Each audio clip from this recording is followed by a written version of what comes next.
Assalamualaikum warahmatullahi wabarakatuh.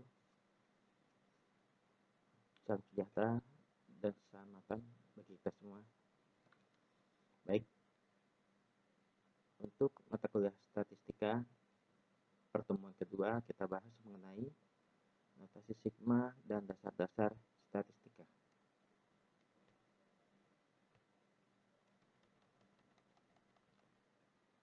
Notasi sigma. Notasi sigma punya rumus sigma I sama dengan 1 sampai dengan N XI. Rumus ini dibaca XI di mana I dari 1 sampai dengan N. Aturan penjumlahan untuk notasi sigma. A sigma I sama dengan 1 sampai ke N dalam kurung XI ditambah YI ditambah ZI sama dengan sigma I sama dengan 1 sampai ke N XI ditambah sigma I sama dengan 1 sama dengan sampai N YI ditambah sigma I sama dengan 1 sampai N ZI.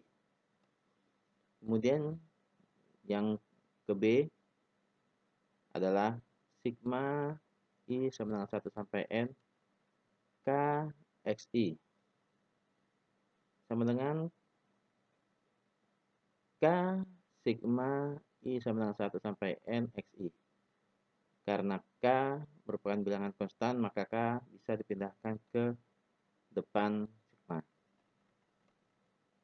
Kemudian yang C, sigma I sama dengan 1 sampai N, K sama dengan K tambah K sesuai jumlah N yang diketahui. Maka rumusnya didapat sama dengan N dikali K.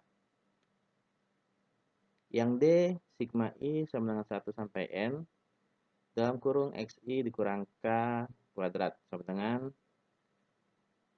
sigma I sama dengan 1 sampai N dalam kurung XI kuadrat dikurang 2 XI ditambah K kuadrat. Rumus ini didapat dari hukum Pitagoras yang pernah mungkin kalian pelajari waktu di SMP atau SMA. Kemudian yang E, sigma I sama dengan 1 sampai N dalam kurung YI dikurang A dikurang B XI sama dengan sigma I sama dengan 1 sampai N YI dikurang NA dikurang B sigma I sama dengan 1 sampai N dikali XI. Nah, itulah aturan penjumlahan untuk notasi sigma. Kemudian kita bahas mengenai pengertian distribusi frekuensi. Distribusi frekuensi adalah yang merupakan penyusunan data ke dalam kelas-kelas tertentu di mana setiap individu atau item hanya termasuk ke dalam salah satu kelas tertentu saja, atau pengelompokan data berdasarkan kemiripan ciri. Tujuannya adalah untuk mengatur data mentah yang belum dikelompokkan ke dalam bentuk yang rapi tanpa mengurangi inti informasi yang ada. Distribusi frekuensi numerikal adalah pengelompokan data berdasarkan angka-angka tertentu. Biasanya disajikan dalam bentuk grafik histogram. Kemudian distribusi frekuensi kategorikal adalah pengelompokan data berdasarkan kategori-kategori tertentu, misalnya biasanya disajikan dengan grafik batang, lingkaran, dan gambar. Istilah dalam distribusi frekuensi nanti akan kita temui. Yang pertama adalah kelas atau kelas. Ada pengulangan data yang dibatasi dengan nilai terendah dan nilai tertinggi yang masing-masing dinamakan batas kelas. Batas kelas atau kelas limit adalah nilai batas daripada tiap kelas dalam sebuah distribusi. Terbagi menjadi stage kelas limit dan kelas boundaries atau tepi kelas. State class limit adalah batas-batas kelas yang tertulis dalam distribusi frekuensi. Terdiri dari lower class limit, batas kelas bawah, dan upper class limit, batas atas kelas. Sedangkan untuk kelas boundaries atau tepi kelas adalah batas kelas yang sebenarnya. Terdiri dari lower class boundaries, batas kelas bawah yang sebenarnya, dan upper class boundaries, batas kelas atas yang sebenarnya. Kemudian kelas interval atau panjang kelas atau lebar kelas merupakan lebar dari sebuah kelas dan dihitung dari perbedaan antara kedua tepi kelasnya. Kemudian midpoint atau kelas mark atau titik tengah merupakan rata-rata hitung dari kedua batas kelasnya atau tepi kelasnya. Kemudian cara penyusunan distribusi frekuensi. Yang pertama adalah membak array, data atau data terurut bila diperlukan. Jadi dari data mentah yang sebelumnya kita harus mengurutkan data tersebut agar rapi. Kemudian menentukan range atau jangkauan.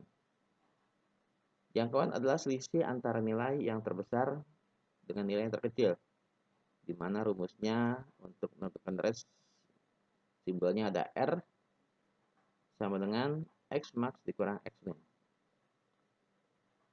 Menentukan banyaknya kelas dengan mempergunakan rumus Turges, di mana rumusnya adalah K sama dengan 1 ditambah 3,3 log N, di mana K adalah banyaknya kelas dan N adalah jumlah data yang diobservasi. Kemudian yang keempat, menentukan interval kelas atau I sama dengan R dibagi K. Kemudian yang kelima adalah menentukan batas-batas kelas. Di sini untuk TBK atau tepi bawah kelas sama dengan BBK batas bawah kelas dikurang 0,5. Ini merupakan skala terkecil. Kemudian TAK tepi atas kelas sama dengan BAK batas atas kelas ditambah 0,5. Juga dalam skala terkecil.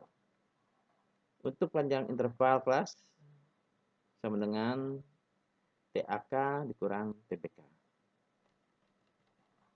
Kemudian menentukan titik tengahnya atau median. Rumusnya adalah setengah dikali dalam kurung batas atas kelas ditambah batas bawah kelas. Kemudian ketujuh, memasukkan data ke dalam kelas-kelas yang sesuai dengan memakai sistem tali atau turus.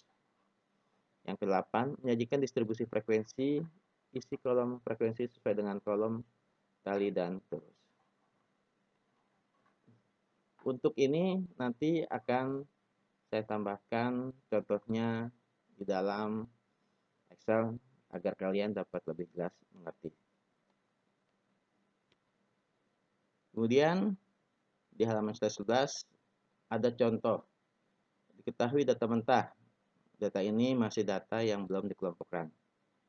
Nilai ujian statistik 50 mahasiswa sebagai berikut.